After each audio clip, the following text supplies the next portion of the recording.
Alkisah, Nabi Nuh diutus oleh Allah untuk memperbaiki kaumnya yang sangat rusak, sehingga perilaku dan perbuatan mereka mirip seperti binatang. Hal ini disebabkan karena mereka tidak mau patuh terhadap ajaran agama.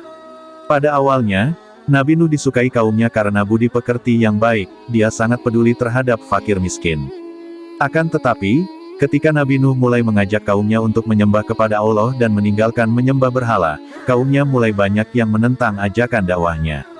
Tidak hanya itu, beliau pun menangis karena istri dan putranya, Kanan, tidak mau beriman kepada Allah. Nabi Nuh sangat sedih atas pengingkaran kaumnya. Nabi Nuh sedih sekali mendengar perkataan anaknya, "Wahai ayah, janganlah engkau melarang kami untuk menyembah berhala-berhala itu, karena berhala itu mendatangkan rezeki kepada kami."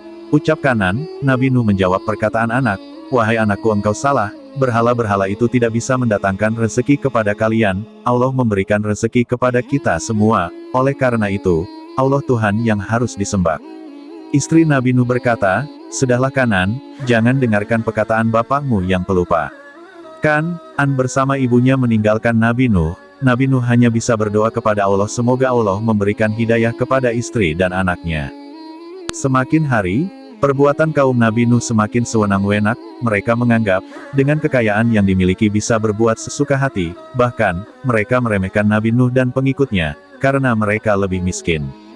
Kaum Nabi Nuh yang masih kafir membujuk Nabi Nuh dengan harta, supaya Nabi Nuh mau menghentikan dakwahnya, akan tetapi, Nabi Nuh tidak menghiraukan ajakan kaumnya. Semua pengikut kaum kafir hanya menertawakan Nabi Nuh. Mereka menganggap Nabi Nuh sudah gila, karena tidak mau menerima tawaran mereka. Tidak hanya itu, mereka meludahi muka Nabi Nuh, lalu pergi begitu saja.